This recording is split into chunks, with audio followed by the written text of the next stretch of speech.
Okay. Naitwa Mwalimu Ludovick Joseph. Napenda kufanya tafakari ndogo kama taarifa kwa umma juu ya tafakari ya muumini wa Kanisa Katoliki kuhusu mwenendo wa baadhi ya viongozi wa kanisa letu wa hivi karibuni. Nikiwa ni muumini wa Kanisa Katoliki niliobatizwa na ninayepokea masakramenti, natoa taarifa hii kwa umma na kwa vyombo vya habari kama tafakari yangu ya dhamiri, kama darasa la kimaadili na ukumbusho wa kisheria wa kanisa kufuatia mwenendo wa baadhi ya viongozi wetu wa hivi karibuni ambao unazua maswali, majonzi na sintofahamu miongoni mwa waamini. Tafakari hii haitokani na chuki wala dharau kwa kanisa wala viongozi wake, wala haitokani na uasi dhidi ya mamlaka ya kanisa, bali inatokana na upendo kwa kanisa, heshima kwa imani ya waumini wa kanisa na wajibu wa Kikristo wa kusema kweli kwa unyenyekevu na kwa ujasiri. Kanisa Katoliki ni taasisi ya Kristo, lakini viongozi wake ni wanadamu ambao wana mipaka na wanaweza kukosea. Maandiko matakatifu yanatukumbusha kwamba hakuna kiongozi aliye juu ya Injili wala hakuna kiongozi aliyekuwa juu ya waumini. Unaweza kusoma Mathayo 23 mstari wa 8 inayosema, msijiite nyinyi walimu, kwa maana mwalimu wenu ni Kristo. Yeyote anayejikweza anashushwa. Kristo akiwa anatuasa kuwa na uongozi wa unyenyekevu kadri ya Injili ya Luka sura ya 14 mstari wa 11. Kwa msingi huo basi, mtazamo au mwenendo wowote wa kiongozi unaojionyesha kana kwamba yeye ndiye alfa na omega ndani ya kanisa ni kinyume na Injili, ni kinyume na sheria ya kanisa na ni kinyume na uongozi wa unyenyekevu wa Kristo mchungaji mwema. Na kwa maana hiyo ni kinyume na mafundisho ya kanisa lenyewe. Kwa mujibu wa sheria za kanisa, yani canon law nambari 212 para ya 3, inatambua haki ya waumini kutoa maoni kwa wachungaji wao wa kanisa kuhusu masuala mbalimbali yanayolihusu Kanisa Katoliki, ila maoni hayo yatolewe kwa heshima, kwa kuzingatia mafundisho ya kanisa na kwa kulinda hadhi ya viongozi wenyewe. Hii maana yake nini? Kumhoji kiongozi wa kanisa sio uasi wala dhambi. Kukosoa mwenendo wa kanisa sio uasi wala sio dhambi. Na kutoa malalamiko ya waumini katika ngazi yoyote ile ya kanisa ni haki ya kisheria ndani ya kanisa. Sio jambo ambalo mtu anapewa kana kwamba ni hisani. Kiongozi yeyote wa kanisa anayewanyamazisha waumini, anayewadhihaki ama kuwatukana pale ambako wanatekeleza haki hii ya kutoa malalamiko au ya kutoa maoni kwa viongozi wao, kiongozi wa namna huyu anakiuka sheria ya kanisa na anapinga na kupotosha mafundisho ya kanisa lenyewe. Sambamba na hilo, kanisa wala Biblia haliruhusu kwa kiongozi wa kiroho kutumia lugha ya dharau dhidi ya waamini wake, kama tulivyosikia hivi majuzi watu wakiitwa malofa, wakiitwa wananjaa eti kwa sababu wamekosoa jambo fulani kutokana na mwenendo wa kanisa. Kristo anasema, asemaye mpumbavu anastahili hukumu. Mathayo sura 5:22. Neno lenu liwe daima ni kwa neema. Wakolosai 4:6. Kwa uchache, maneno haya ya Injili yanakwenda moja kwa moja kinyume na viongozi wanaoanza kuwatukana watu eti kwa sababu wamewakosoa wao. Ni vyema pia ifahamike kwamba madhabahu ya kanisa si jukwaa la kisiasa, sio jukwaa la matusi, na mahubiri ya Katoliki yanaongozwa na miongozo inaitwa Catholic Homiletics.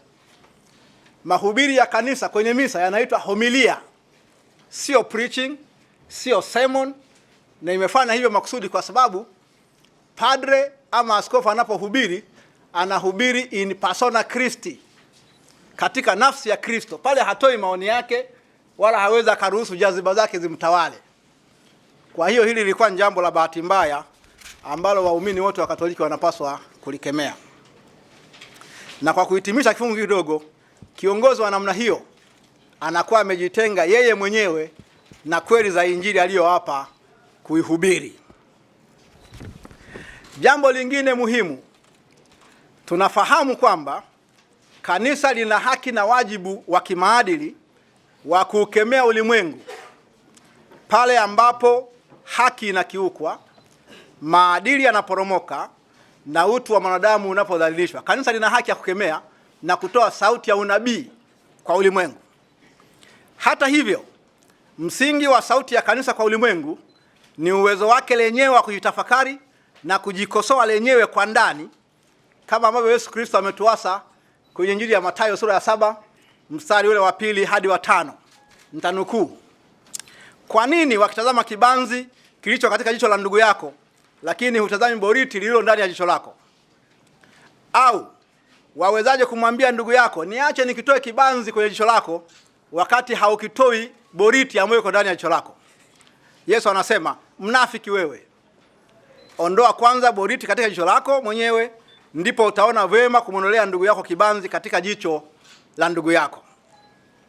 Kwa mantiki hii, kanisa linaposhindwa kujitathmini lenyewe, linaposhindwa kukemea makosa ya viongozi wake lenyewe, linaposhindwa kurekebisha mienendo isiyo na Injili, linapoteza nguvu ya kimaadili ya kuukosoa ulimwengu. Na kwa maana hiyo, kanisa likijikosoa lenyewe ndipo linapata uhalali sasa wa kukosoa ulimwengu kama Kristo aliyelianzisha alivyosema. Vile vile, kama mnavyofahamu, serikali ulimwenguni hulalamikiwa kwa mambo ya uwajibikaji, lakini vile vile kanisa nalo hulalamikiwa kwa mambo hayo hayo ya uwajibikaji. Zipo sauti hivi sasa hata hapa Tanzania za waumini ambao wanaona kwamba kanisa halina uwajibikaji wala uwazi kwenye mambo ya fedha. Ni kawaida kusikia kila wiki taarifa ya michango: sadaka ya kwanza, sadaka ya pili, sadaka ya katikati za wiki, zaka, matoleo, nia za misa. Na siku hizi kuna majimbo yanaingiza mpaka bilioni 5 za mavuno kwa mwaka. Lakini nadra sana kusikia taarifa ya fedha hizo.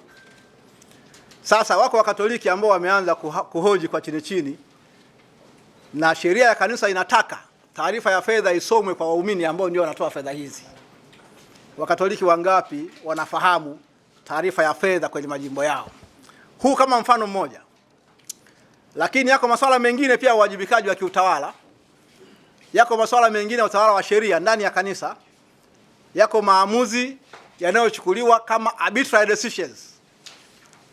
Mtu anahukumiwa bila kupewa taarifa ya maandishi kinyume na sheria. Mwanafunzi wa upadre anafukuzwa bila maelezo.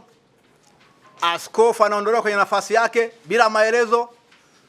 Na hakuna mtu anayehoji hatua hizi za ukiukwaji wa uwajibikaji ndani ya kanisa.